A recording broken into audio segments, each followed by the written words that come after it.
恭喜你，完成大老王课堂的学习。大家好，我是一休啊，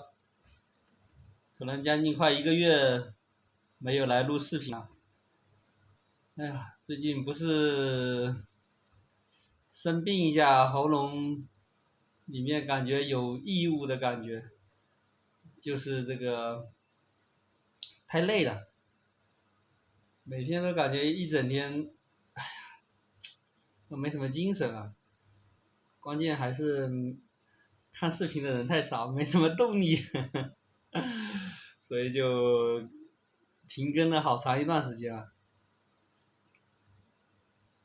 这2天大老王他就讲了一下这个就是是什么，就是复什么力的那个，就是娃哈哈那个老总不是去世了，然后他几个小孩呀，还有他那个另外一个私生子的3个啊，跟这个傅中立还是谁，就是几个争夺18亿美元的一个小金库的钱吧，好像。那为了这个，那这个大老王就是从这个事情就引申出来，就是说给这些所有的面临这种私生子啊点明了一个当前的一个困局啊，指的一条相对来说比较对于人生的这个发展有比较认清现实的一条路线吧，也说明了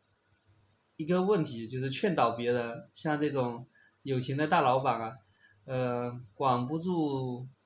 就是自己的那个是吧？老二，就费玉清的啊，费玉清讲的一个笑话的老二，但是要管住自己的精子，不然的话后面这个事情就像现在就很麻烦嘛。因为娃哈哈的那个老总当时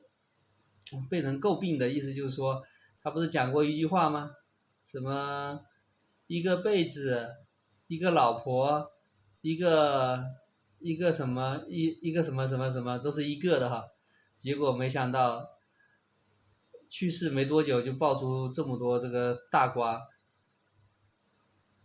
其实他那个私生子的那个是他的以前那个秘书啊，他跟他原来那个原配好像是2000年还是什么时候就离婚了，也比较早了。然后他现在这个娃哈哈的掌门人，这个女的，是他的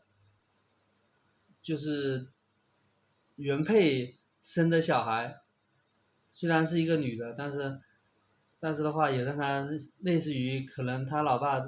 就给他相当于就是走欧美啊，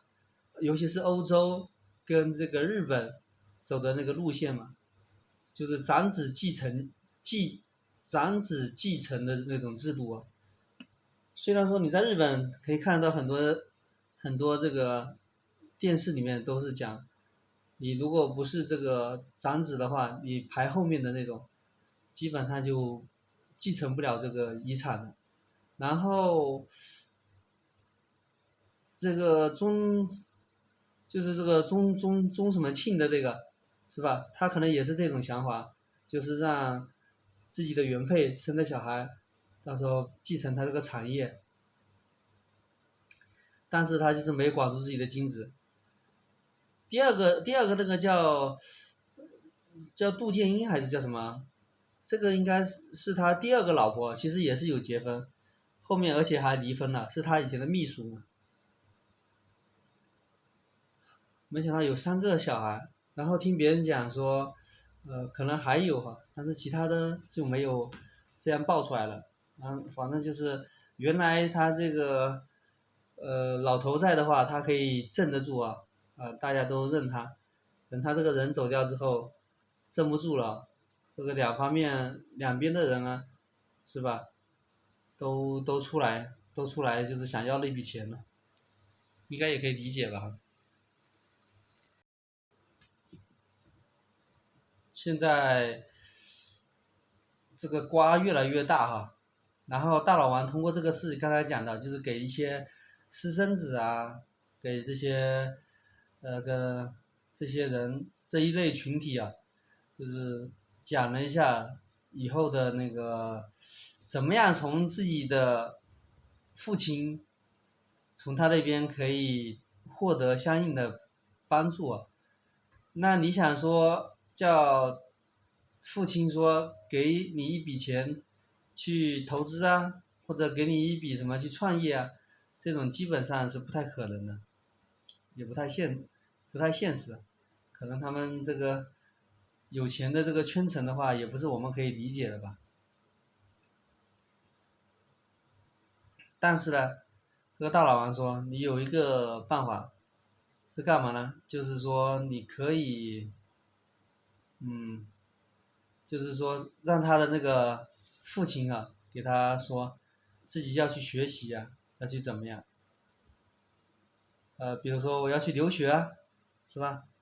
像这种的话，你就有可能，可以说得通啊，可以说得通。谁也保不齐你以后可能还真有一番出息，到时候回来，对于他这个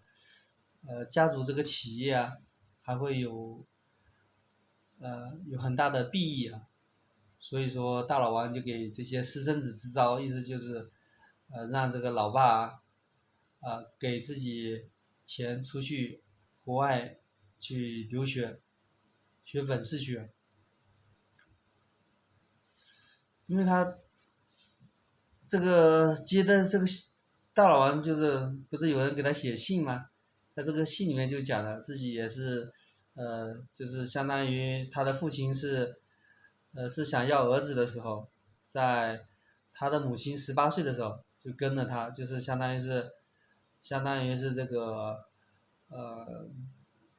就是相当于是二奶其实生的小孩了是吧？然后说他这个父亲基本上不是那么亲近啊，跟他不是那么亲近，所以说自己可能还惦记着他的钱嘛。大老王就是让他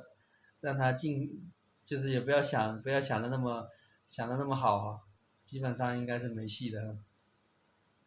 只能是自己自求多福了。像他这个父亲给他钱出去出差，然后也有个 title，一个名头，至少比普通人的这个起步的这个面板要更好一点嘛。其他的你想获得什么资源啊，或者说是想这个什么继承或者是干嘛，估计这个是有点吃力了。就像这个娃哈哈的那个老板是吧？他当时可能就是说讲的有一个什么信托嘛，就是办了一个信托，然后在香港那边，结果呢，现在他们可能不认了，好像意思是说从他那个18亿里面调度出来的100多万，还是钱可以挪得出去，那意思就是说他能调度得出来，那后面18亿是不是也能调度得出去，对吧？然后还说这里面可能有这个有两个成分啊，除了说他自己家里面的人把持的这个钱，然后其中还有是不是国资委他好像也是占这个股份的，也占了多少股份？另外还有一个是还有一个就是这边的这个员工里面好像是说持股啊，类似于像这种的持股也占了一定的比分，一定的比例啊。那这样呢讲的话，他这个18亿转出去的这个是怎么转出去的？怎么能按照我们每年每月的外费，每一年的话也就是$50,000是吧？那就基本上不太可能了是吧？那转出去之后，他这种，比如说他这获得的利润啊，还是什么东西，像这种钱是不是刚才讲的国资委啊，还有这个另外一个股东啊，就是这种员工的这种的股啊，他们是不是也要分钱？所以说这个后面问题还很大，大家就吃这个瓜看看。